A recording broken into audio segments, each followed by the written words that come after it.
नमस्कार दोस्तों। आपकी दुआओं की वजह से जो वुहान वायरस का असर है मेरे ऊपर वो काफ़ी कम होता जा रहा है और मुझे ऐसा लगता है कि शायद शी जिनपिंग वायरस भी आ जाता तो मेरा कुछ नहीं कर सकता था, क्योंकि आपका प्यार और स्नेह मेरे साथ है। लेकिन श्रीलंका के अंदर जो वायरस है वो काफ़ी तेज़ी से गहराता जा रहा है। जैसा कि आप देख सकते हो यहाँ पर श्रीलंका में जो इकोनॉमिक क्राइसिस आया है उसकी वजह से श्रीलंका लगातार कोशिश कर रहा है कि कहीं ना कहीं से उसको मदद मिल सके, और इसी को देखते हुए भारत की तरफ से आप देख पाएंगे $900 मिलियन का जो फाइनेंशियल असिस्टेंस है वो देने की यहाँ पर कोशिश की गई है। तो कौन से टर्म्स में दिया जा रहा है, मतलब जब मैं बात करता हूँ $900 मिलियन में, तो क्या डायरेक्टली भारत उसको दे देगा या फिर करेंसी स्वैप की हम बात कर रहे हैं, या फिर यहाँ पर एक और बताया जा रहा है कि $500 मिलियन का जो पेमेंट है उसको डिफर किया जा रहा है। वो सब कुछ मैं आपको डिटेल से इसके अंदर बताऊंगा। काफ़ी कुछ जानने को है, चलिए आगे बढ़ते हैं। लेकिन उसके पहले अगर आप यूपीएससी या फिर किसी भी एग्जाम की तैयारी कर रहे हैं तो आप हमारे ऐप को डाउनलोड कर सकते हैं या फिर studyIQ.com विजिट कर सकते हैं, वहाँ से सारी जानकारी आपको मिल जाएगी। इसके अलावा अगर आप एमसीक्यूज अटेम्प्ट करना चाहते हैं तो मेरे इंस्टा पेज पर जा सकते हैं, वहाँ पर स्टोरीज में आपको सभी एमसीक्यूज मिल जाएंगे। तो चलिए सबसे पहले हम यहाँ पर देखेंगे एग्जैक्टली अभी हो क्या रहा है, हम इसकी चर्चा क्यों कर रहे हैं।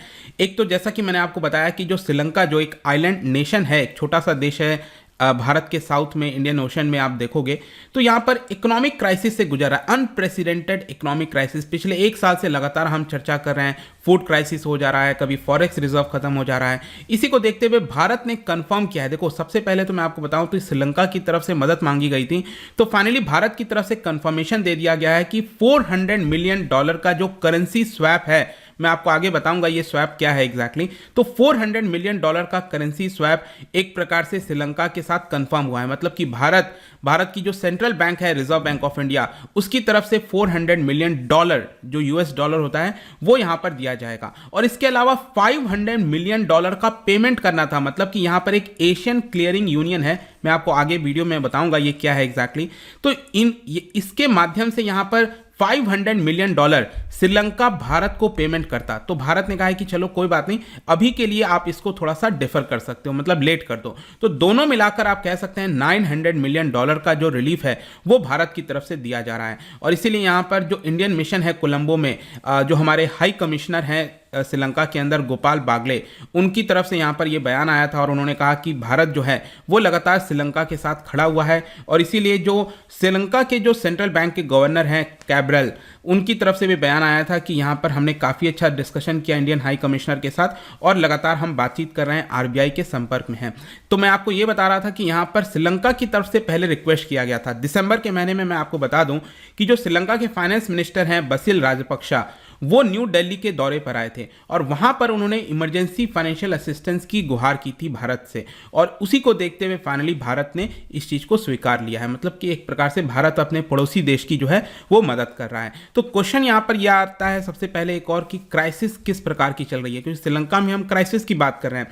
तो देखिए जो पैंडेमिक की वजह से तो पूरे विश्व भर में प्रॉब्लम आया ही आया है, लेकिन उस आइलैंड देश में, मतलब कि उन देशों में अगर आप देखोगे जो कि टूरिज्म के ऊपर काफ़ी ज़्यादा डिपेंडेंट थे। इनफैक्ट यहाँ पर आप देख सकते हो 1/3, मतलब जितना भी फॉरेन एक्सचेंज आता है श्रीलंका के अंदर, उसमें से 3rd लार्जेस्ट जो सोर्स है श्रीलंका के अंदर आने का वो है टूरिस्ट अराइवल की वजह से। जो टूरिस्ट आते हैं वो काफ़ी सारा डॉलर्स लेके आते हैं, लेकिन यहाँ पर पैंडेमिक की वजह से बहुत ज़्यादा इफेक्ट हुआ है ये पूरा जो श्रीलंका है, उसकी वजह से टूरिस्ट अराइवल रुक गया है। इसके अलावा जो रेमिटेंसेज हैं, मतलब कि श्रीलंका के जो लोग मिडिल ईस्ट में कई देशों में जाकर काम करते हैं, वो लोग अपना पैसा भेजते हैं, तो वो भी यहाँ पर काफ़ी तेज़ी से गिरा है। इसके अलावा अगर आप यूएस डॉलर के टर्म्स में देखोगे, श्रीलंका जो रुपी है, लोकल रुपी, वो काफ़ी गिर गया है। और इसकी वजह से क्या हो रहा है कि यहाँ पर इंपोर्ट पर रिस्ट्रिक्शंस लगा जाना जा रहा है, क्योंकि अगर मान के चलो अगर सपोज भारत की करेंसी यहाँ पर गिर जाती है, सपोज 74 है, फिर 80 हो जाती है, 90 हो जाती है, तो क्या है, भारत की करेंसी वीक हो गई है। मतलब जो भी हम इंपोर्ट कराते हैं, क्रूड ऑयल इंपोर्ट कराते हैं, जो भी कराते हैं, वो हमारे लिए और ज्यादा कॉस्टली हो जाएगा। तो श्रीलंका के लिए भी यही हुआ है, क्योंकि उसकी करेंसी काफी कमजोर हो गई है और उन लोग के पास वैसे ही रिजर्व बचा नहीं था। इसकी वजह से यहां पर इंपोर्ट वो लोग नहीं करा पा रहे हैं, इंपोर्ट पर रेस्ट्रिक्शंस लगाना पड़ रहा है। अब देखिए कौन से इंपोर्ट, मतलब कि जो एसेंशियल होता है, जो क्रूड ऑयल हो गया, जो बहुत जरूरी है देश को चलाने के लिए, इस तरह की चीजों पर रेस्ट्रिक्शंस लगाना पड़ रहा है। इनफैक्ट आप देख सकते हो, बताया जा रहा है कि इस साल श्रीलंका को करीब $7 बिलियन का कर्ज चुकाना है। अब ये $7 बिलियन का कर्ज श्रीलंका कहां से चुकाएगा नहीं पता, लेकिन ये एक बहुत बड़ा संकट श्रीलंका के ऊपर है। इसके अलावा आप देख पाएंगे यहां पर जो शॉर्टेजेस हैं श्रीलंका के पास डॉलर की, वो बहुत ज़्यादा गहराती जा रही है। और इसके लिए यहाँ पर जो भी कुछ चलाना है, जैसे कि यहाँ पर आप पावर कट्स देखिए, यहाँ पर क्या किया जा रहा है, पीक टाइम में जो पावर कट्स हैं वो किए जा रहे हैं श्रीलंका के अंदर, क्योंकि टरबाइन चलाने के लिए जो फ्यूल चाहिए वो फ्यूल उनके पास है नहीं कि टरबाइन उसको चला सकें और पावर जनरेट कर सकें। तो इस तरह का पूरा संकट जो क्राइसिस है वो आपको श्रीलंका में देखने को मिलेगा। आई होप कि आप समझ पा रहे होंगे, और इसीलिए भारत ने मदद किया। अब मैं आपको दोनों को सेपरेट करके बताता हूं, एक तो $400 मिलियन वाला क्या है और $500 मिलियन वाला क्या है। सबसे पहले मैं आपको बता दूं कि 2012 में रिजर्व बैंक ऑफ इंडिया ने यहां पर एक स्वैप फैसिलिटी लेकर आए थे सार्क देशों के लिए। मतलब जो सार्क देश हैं उसमें जाहिर सी बात है भारत सबसे बड़ा देश है, इकोनॉमिकली पावरफुल है इन सभी 8 देशों के अंदर अगर आप देखोगे। तो भारत ने कहा कि चलो हम $2 बिलियन का यहां पर एक स्वैप डील लेकर आते हैं। इस $2 बिलियन में से जो हमारे पड़ोसी देश हैं, जो सार्क देश हैं, समूह है, अफगानिस्तान, नेपाल, बांग्लादेश, श्रीलंका, जितने भी, पाकिस्तान भी इनफैक्ट, तो वो लोग अगर यहां पर उनको कोई संकट होता है, अचानक से फॉरेन करेंसी उनका खत्म हो जाता है, डॉलर उनके पास नहीं बचता है, तो एक बार इमरजेंसी बेसिस पर वो भारत के रिजर्व बैंक ऑफ इंडिया से $2 बिलियन तक ले सकते हैं। देखो ये $2 बिलियन क्या है, पूरे सार्क देशों के लिए है। ऐसा नहीं है कि पाकिस्तान कल के डेट में आ गया कह दिया कि $2 बिलियन हमें दे दो, ऐसा नहीं है। हर एक देश को एक अमाउंट एलोकेटेड है। जैसे श्रीलंका के लिए मैक्सिमम एलोकेशन है $400 मिलियन, ठीक है, तो यहां पर $400 मिलियन तक श्रीलंका ले सकता है। तो श्रीलंका ने कई बार $400 मिलियन लिए हैं, फिर वापस लौटा दिया है रिजर्व बैंक ऑफ इंडिया को।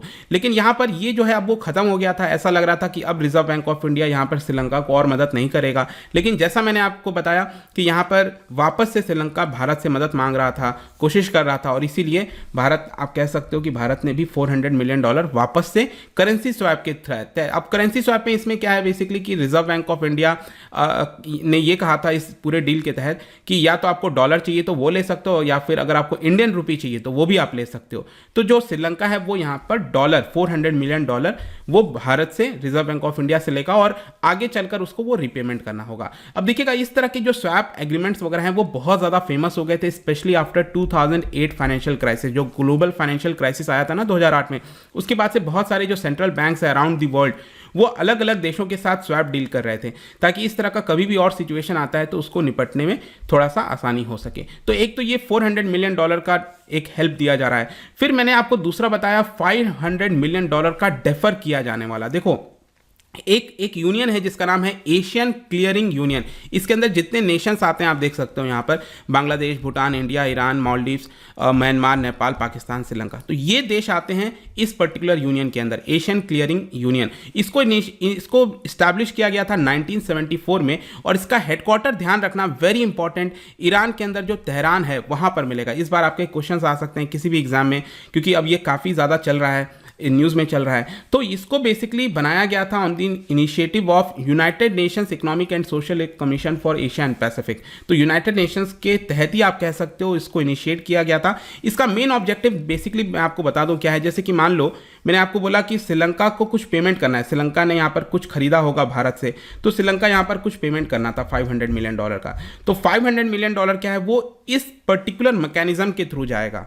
ये जो एशियन क्लियरिंग यूनियन है ना, इस मैकेनिज्म के थ्रू जाएगा। मतलब इसको लाने का बेसिकली कोशिश यही किया गया था कि सपोज अगर आप कहीं पर पैसा ट्रांसफर कर सकते, भारत से श्रीलंका करते हो, कहीं से दूसरे देश करते हो, मतलब ये मेंबर कंट्रीज जब आपस में जो भी ट्रांजैक्शन करेंगे वो इस मैकेनिज्म के थ्रू होगा, तो उसके लिए कॉस्टिंग कम आएगी थोड़ी सी। मतलब कि एक जगह से पैसा दूसरी जगह भेजना, इसकी वजह से कॉस्टिंग कम आएगी, मतलब ट्रेड में इजाफा होगा।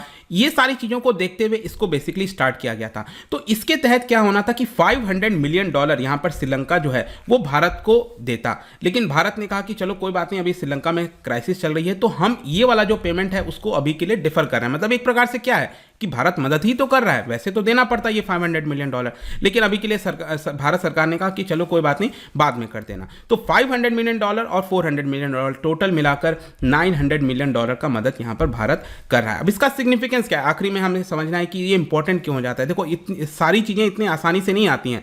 श्रीलंका को भी यहाँ पर अभी आपने देखा होगा रिसेंटली एक जॉइंट एग्रीमेंट करना पड़ा है फॉर ट्रिंकोमाले ऑयल टैंक फार्म, ये मिलेगा आपको श्रीलंका के नॉर्थ ईस्टर्न रीजन में। ये जो श्रीलंका का नॉर्थ ईस्टर्न रीजन है यहाँ पर त्रिंकोमाले, यहाँ पर बेसिकली क्या है ना कि ऑयल स्टोरेज वगैरह फैसिलिटी बनाया जा रहा है श्रीलंका और भारत के द्वारा मिलकर। तो जाहिर सी बात है कि आगे चलकर भारत के पास रिक्वायरमेंट बढ़ेगी तो भारत अपना जो ऑयल स्टोरेज वगैरह है वो यहाँ पर कर सकेगा।